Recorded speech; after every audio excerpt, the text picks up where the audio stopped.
Congressman Paul, a number and a time frame and an idea. My approach is slightly different, where I think all for less taxes and less regulations. We recognize this. But I emphasize the fact that you have to know why we have a recession and why we have unemployment before you can solve the problem. And the financial bubbles are created by excessive credit and stimulation by the Federal Reserve. And then you have bubbles and you have to have a correction. This stimulus creates excessive debt and malinvestment. As long as you don't correct that and you maintain the debt and the malinvestment, you can't get back to economic growth again. Unfortunately, so far, what we have done is we have not liquidated the debt. We have dumped the debt on the American people through TARP funding and as well as the Federal Reserve. So the debt is dumped on the people. And what did we do? We bailed out the people that were benefiting during the formation of the bubble. So as long as we do that, we're not going to have economic growth. We did the same thing in the Depression. The Japanese are doing it right now. So it's time we liquidate the debt and look at monetary policy and then, of course, lower taxes. And I would like to do in the first year, cut $1 trillion because that is the culprit, big spending and big government. I want to move on, if I can, to another question which represents some of the urgent and tough choices presidents have to make, because this one is coming up soon, December 31st, and it is the payroll tax cut. And as we know, the payroll tax cut, which funds the Social Security fund in this country, is part of the argument, part of the debate, part of the consideration about the economy in this country right now. And by some estimates, if this tax cut expires on December 31st, it could add as much as $1,000 to the tax burden of American working families. And I know you are divided down the middle. Congressman Paul, 30 seconds rebuttal to Senator. Well, I want to extend the tax cut, because if you don't, you raise the taxes. But I want to pay for it. And it's not that difficult. In my proposal, my budget, I want to cut hundreds of billions of dollars from overseas. The trust fund is gone, but how are we going to restore it? We have to quit the spending. We have to quit this being the policeman of the world. We don't need another war in Syria, another war in Iran. Just get rid of the embassy in Baghdad. We're pretending we're coming home from Baghdad. We built an embassy there that cost $1 billion, and we're putting 17,000 contractors in there and pretending our troops are coming home. I could save the money, and we don't have to raise taxes on Social Security, on the tax. I want to bring Congressman Paul in on this because, Congressman, you've been running ads that are quite tough. Quite tough on Speaker Gingrich here in Iowa this week, accusing him of, quote, and this is a quote from your ad, serial hypocrisy. Why do you think Speaker Gingrich is a hypocrite? Well, he's been on different positions, on so many issues, single payer. He's taken some positions that are not conservative. He supported the TARP funds. And the other thing that really should have annoyed a lot of people, he received a lot of money from Freddie Mac. Now, Freddie Mac is essentially a government organization. While he was earning a lot of money from Freddie Mac, I was fighting over a decade to try to explain to people where the housing bubble was coming from. So Freddie Mac gets bailed out by the taxpayers. So in a way, Newt, I think you probably got some of our taxpayers' money. They got taxed, they got money out, and they're still getting bailed out. But you're a spokesman for them, and you receive money for them. So I think this is something that the people ought to know about. But there's been many positions, and you have admitted many of the positions where you have changed positions. But if you were looking for a consistent position, I think there's be a little bit of trouble anybody competing with me on consistency.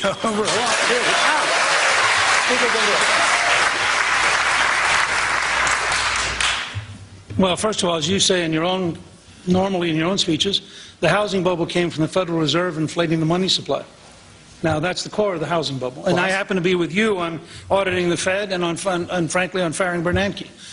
Second, I was never a spokesman for any agency. I never did any lobbying for any agency. I offered strategic advice. I was in the private sector. And I was doing things in the private sector. Not the private sector. And when you're in the private sector and you have a company and you offer advice, like McKinsey does, like a bunch of other companies do, you're allowed to charge money for it.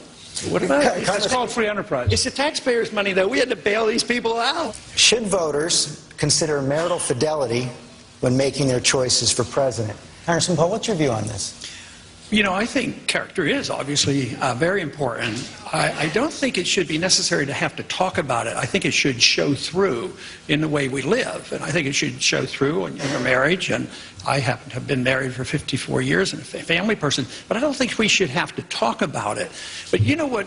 Probably is every bit as important. If your marriage vows are important, what about our oath of office? That's what really gets to me. That's where you're really on the line as a public figure. And that's where I think a lot of people come up real short, because there's many times that I've been forced to Congress because I take my oath very seriously. I end up sometimes, believe it or not, voting all by myself, thinking that why aren't they people paying attention? Why don't they read Article 1, Section 8? You know, if we took that oath of office seriously in Washington, we'd get rid of 80% of the government. The budget would be balanced. We'd have sound money, and we would have prosperity, and we wouldn't be the policemen of the world. We wouldn't have a Federal Reserve System, and we wouldn't be invading the privacy of every single individual in this country with bills like the Patriot Act. We'd have a free society and a prosperous society.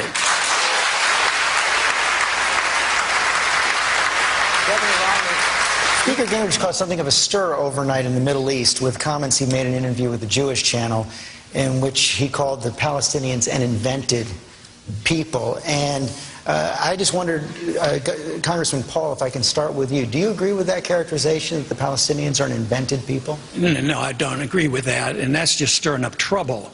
And I believe in a non-interventionist foreign policy. I don't think we should get in the middle of these squabbles, but to go out of our way to say that so-and-so is not a real people. Technically and historically, yes, you know, under the Ottoman Empire, the Palestinians didn't have a state, but neither did Israel have a state then, too. But this is how we get involved in so many messes, and I think it just fails on the side of practicing a little bit of diplomacy, getting ourselves into trouble, mentioning things that are unnecessary. The people in those regions should be dealing with these problems. We shouldn't be dealing with these things, but historically, you know, under the Ottoman Empire, that is technically correct. But to make these decisions and deciding what the settlement is going to be should be the people that are involved. This idea that we can be the policemen of the world and settle all these disputes, I mean, soon we'll have to quit because we're flat-out broke, but we cannot continue to get into these issues like this and getting ourselves into more trouble. We have a question on Yahoo about the last time those of you had a personal financial strain that forced you to cut back on a necessity, as so many people in the middle class say they do. What were the consequences you faced, and will you weigh in on that? Congressman Paul, what does this question evoke? How much does it matter to have had personal experience? Well, I feel very fortunate because although I was raised in a system, in a family that was rather poor, but I didn't even know it. You know, it was during the Depression, World War II, and we didn't have very much, and I worked my way through college, and that was a natural instinct because that's what you were supposed to do. But I finally did a little bit better in medical school because I had my wife work our way through medical school. So that worked out a little bit better. But middle class is suffering, but not only because we bail out the rich and dump on the poor and they lose their jobs and they lose their houses, but there's a characteristic about monetary policy. When a country destroys its currency, it transfers wealth from the middle class to the wealthy. And this is what you're seeing today, the elimination of the middle class. And it's going to get a lot worse unless we address the subject overspending, overborrowing, and printing too much money and understanding the business cycle. Senator Santorum. Switch to this question, and it is about health care, because a number of people, in fact, I was just at a pharmacy here, I do have a cough, but I was at a pharmacy here in Iowa, and the pharmacists were talking about a big driver of health care costs, and they specifically mentioned habits, unhealthy habits that we all need to learn to do better on at a young age. They talked about obesity, they talked about exercise. If I can ask you, Congressman Paul, anything government should do on these fronts? On medical? Or on these fronts, specifically of healthy behavior at very young ages where it's... No, essentially not, but they have to be a referee. If people are doing things that hurt other people, yes. But if you embark on instituting a society where government protects you from yourself, you're in big trouble, and that's what they're doing.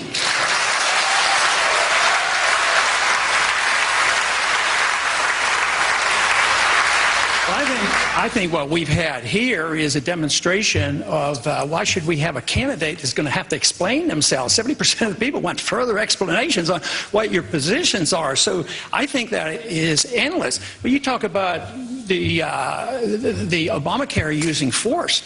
But that's all government is force. I mean, do you have a choice about paying Medicare taxes? So there's not a whole lot of difference. You're forced to buy insurance. That's one step further. But you have to stop with force. Once government uses force to mold behavior or mold the economy, they've overstepped the bounds and they violated the whole concept of our revolution and our Constitution.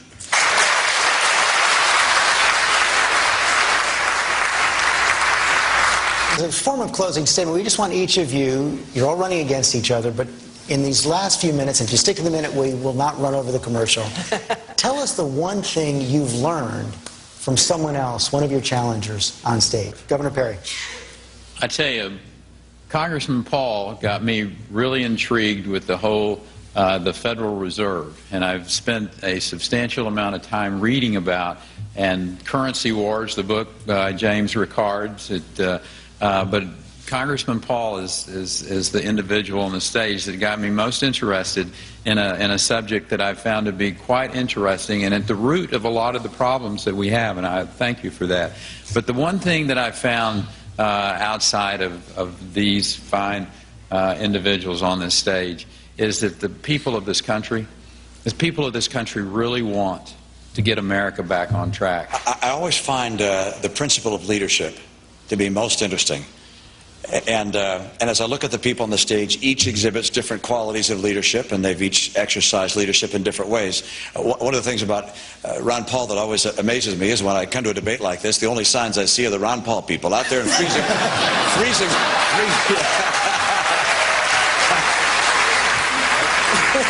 freezing temperatures are always there. He ignites an enthusiasm with the number of people that's very exciting to watch. I have learned that you should never give up on your opposition, because if you're persistent and you present your case, they will come your way. So, Rick, I appreciate it. I appreciate it. We're open to the Federal Reserve. That is wonderful. But I work from the assumption that freedom brings people together. And if you understand freedom, it's based on tolerance and nonviolence. So if it's tolerance, it should be bringing all kinds of people together, and that's following our Constitution. We shouldn't be fighting among ourselves, because we shouldn't be fighting in Washington. If we all take the same oath of office, where does the fight come from? Somebody is messing up somewhere. So I would say that with persistence, I think that we can all prevail and come up with the right answers.